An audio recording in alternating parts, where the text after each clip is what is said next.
right, man. A few days ago, right before Christmas, young Belk went to jail, and he got picked up on a felony warrant from Georgia, and the felony warrant turned out to be child abandonment. So let's talk a little bit about it. Make sure you hit that subscribe button, bell icon button, share the video. Appreciate the love, support. And it said that he was riding a F-150 as a passenger, and basically the driver got pulled over for talking on the phone. Buck was in the passenger seat. The police smelled some weed. Buck admitted that he had a joint on him. I think he got caught with 3 grams. And basically they didn't charge him for the marijuana because he was cooperating. And they ran his name, and he had a felony warrant in Georgia for child abandonment. His government name is David Darnell Brown. And he in an overpopulated jail in Tennessee waiting to get moved to Georgia. Now, you must be wondering, child abandonment it is a felony in a lot of states. Some states consider it a misdemeanor. It's basically what it says. You left a child by itself with no regards for his physical health, and with no other guardian to watch it. Now, I don't know the whole story of the situation. I don't know if young Buck had to go somewhere and his girl or the mother or whatever didn't watch it, or it's a lie. He's innocent until proven guilty. But it's been a hell of a 2019 for Mr. Young Buck. I mean, where, he was putting out music, and, 50 took the music down because 50 said he still owed him some money through the record label. Buck said, I didn't owe 50 nothing, and prove it. Show me your paperwork. He put out another 50 discs. Fufi, and he was revealing some things about 50, how he was scared to meet Big Meech because he insinuated that 50 was working with the feds, and he knew Big Meech was about to go down. And he said a lot of things in those songs about 50, even though he said he penned Too Rich for 50. Also, remember, he was in the grocery store a little bit before that, and some fan pressed him about 50 and his sexuality. And he was gripping this gun, and the guy said, I got a gun in the car too. But they in the grocery store, your car a long way away.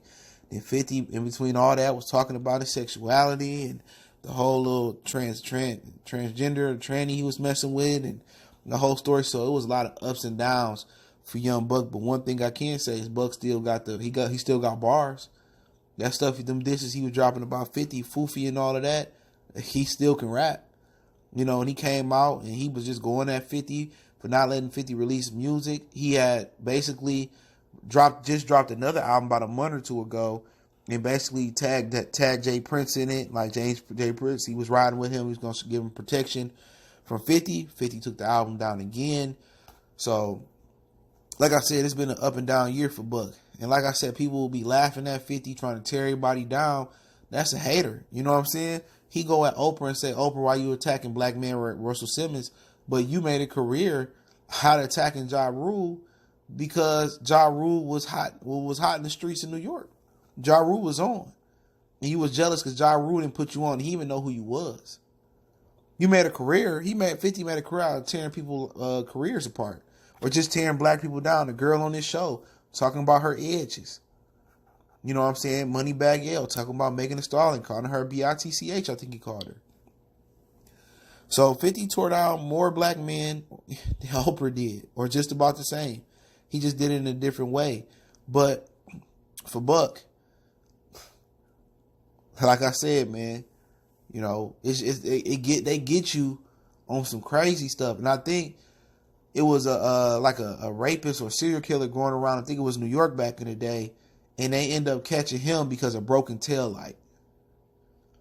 And they always get you for some minor infraction.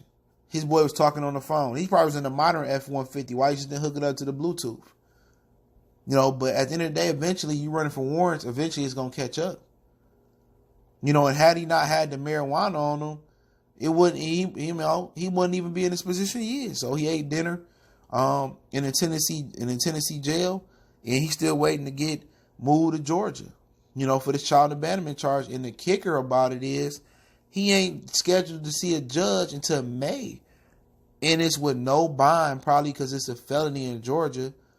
And child abandonment. And at the end of the day, they need to legalize marijuana in all the states. It's only legal in like 16 states. Marijuana, at the end of the day, is no different than it's way less than those pharmaceutical drugs that's killing people. The real drug dealers are the pharmaceutical guys. You take this and the side effects are your heart might stop, your eyes might bleed. You know what I'm saying? But everybody ain't came around. The South gonna be some of the last people to legalize marijuana. Why? Because that's how they get a lot of young dudes. But hey, link article in the description. Let me know what you think. Don't forget we on Facebook, Instagram, Twitter. Reach out to the email if you have a business question, inquiry, response, video request. All my information is in the description. Appreciate the love, support, man. Have a happy New Year's. I'm a little bit under weather, and don't drink and drive, man. And get that Uber, get that Lyft. And shout out to my Uber and Lyft drivers out there. One time for the one time, we go.